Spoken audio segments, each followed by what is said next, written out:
Hey guys, welcome back. My name's Kris and today's video is going to be going over the cost of medicine here in Australia. I'm going to be talking about getting into med school, the cost of med school, and the cost of everything that comes after med school.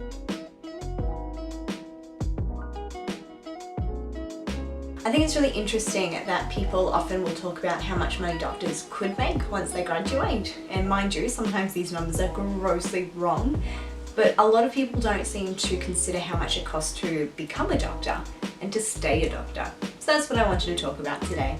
Might be a bit taboo, but I think it's really important that people know if they're looking at getting into medicine or anything like that, that it's all about informed consent. So I do have my phone with all the numbers on it, and I'm going to start with the cost of medical school. Now obviously there are so many medical schools here in Australia, some undergrad, some postgraduate, and all at varying lengths. Medical degrees here in Australia can vary from 4 years to 6 years, even 7, depending if you do an undergrad or if you do anything before med school. So I am looking at undergraduate medicine because that's where I came from, but I think the numbers in the end are very, very similar. So looking at a couple of different medical schools here in Australia, the average amount that medical school costs is about $350,000. $350,000.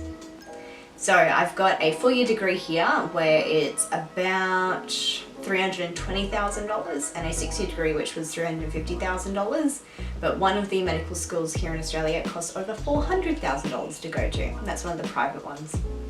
Mind you, as a student, I don't have to pay that much money because I'm an Australian resident and I had a Commonwealth spot. This gets very, very difficult and a bit murky, but essentially we have part of our degree subsidised by the government, but we still have to pay back a certain amount. If I remember correctly, my HECS or HELP loan, which is the loan that we get from the government, ended up being in the $70,000 to $80,000 mark. I think it was about $10,000 to $20,000 per year. So I'm still currently about $60,000 in debt, yay me, but it's definitely not as much as if you're an international student coming to Australia. My understanding there is international students have to pay up front, so that is just so much money. And that's not to say that that's the only fee that comes with medical school. You've got textbooks, stethoscopes, placements, rent. So I've got a couple of numbers here. So on college per year, it was about $13,500 for where I went. This is the average for the medical school that I went to, but some medical schools obviously will have much more expensive colleges and some will have much cheaper colleges. And of course some people stay off college or stay at home, so this varies a lot. But this is how much I paid.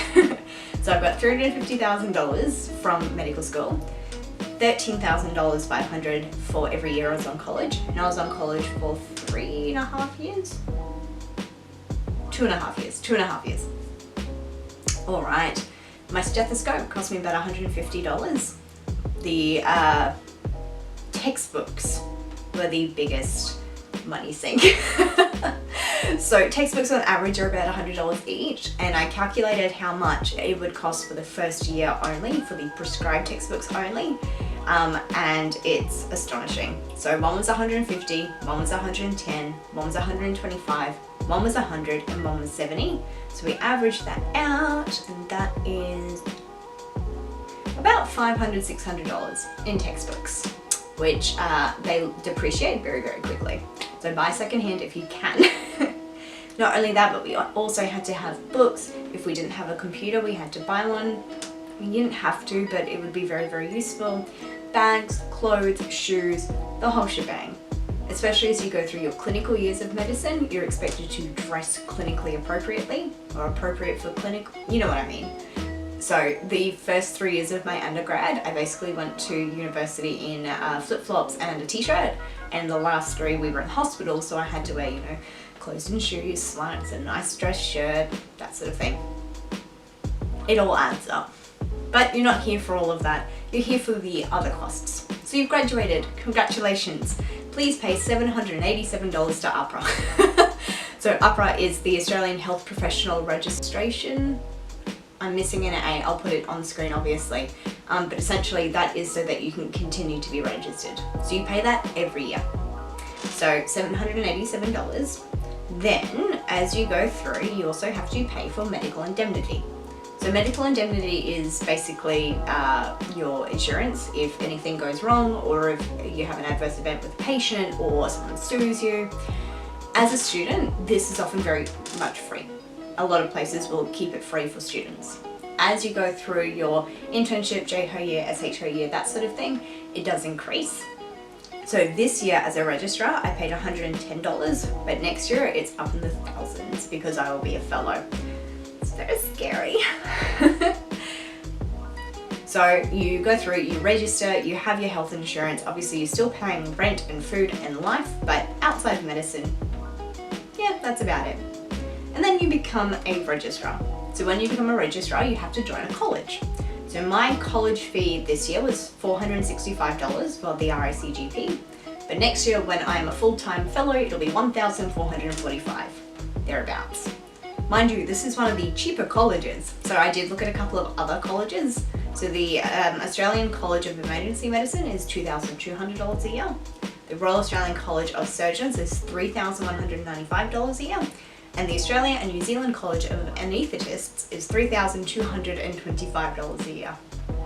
So depending on the college that you join, you're gonna pay a fair bit to stay part of that college. And there's a lot of advantages to staying in a college. I'm not gonna go into it today, but it's worth it. It's just, it makes me sad when I part with that much money. All right, so now I'm a registrar, I need to fellow. To fellow, I need to pay for exams. Exams are so expensive. So for RACGP, we sit 4 exams. We'll call it 4. So 1 to get into the college, and that costs $725. Then you've got 3 exams to get off the college. Off the program in become a fellow. So one of them was $2,330. The second one was also $2,330. And the third one, which I'm about to sit, is $4,770. It's a lot of money. It doesn't end there though, because I had to pay for exam prep courses.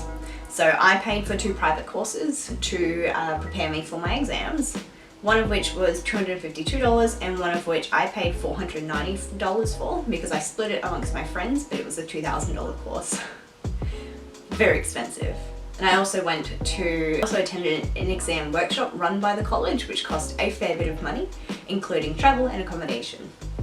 It's really adding up now. Again, I did look at a couple of other colleges because I can only speak on behalf of GPs, but the emergency medicine exams are $1,944 plus $2,159 plus $2,553 plus $3,609.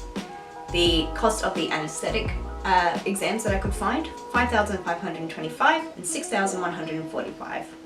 And then the physician exams, $1,986, $2,972, $2,972, and $555. Bonkers. So we pay a lot.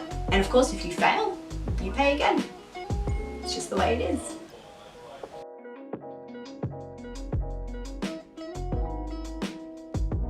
So what other costs are there to being a doctor? So we're keeping our registration every year, we're keeping our indemnity, we're keeping our college administration fee as well, we're sitting our exams, we're paying for courses.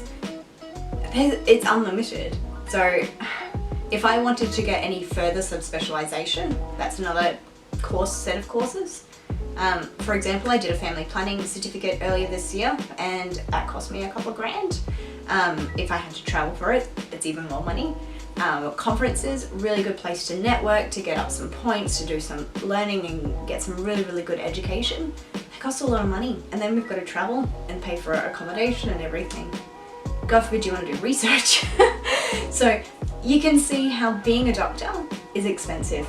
Really, really expensive. There's a really common misconception, like I said at the beginning, that we earn a lot of money. And whilst that's true, and I'm not trying to deny that, it costs a lot of money to be a doctor as well. Don't forget, we're also people. So I've got house insurance, I've got life insurance, health insurance, car insurance, fuel and registration for my car and rates. And what else have I paid recently? You get the idea. Life's expensive. I'm not trying to turn you off doing medicine. I'm not trying to turn you off being a doctor or subspecializing, but please be really aware and cognizant that it costs money to earn money. So anyway guys, I hope this was interesting. I feel like I just rambled off a lot of numbers, but I found it really interesting seeing what the different colleges cost. So hopefully you've learned something. If you have any questions, please do comment below. Click that thumbs up, click like, comment, subscribe, all that normal YouTubey stuff. And until next time guys, stay safe, stay healthy, and I'll catch you later. Bye.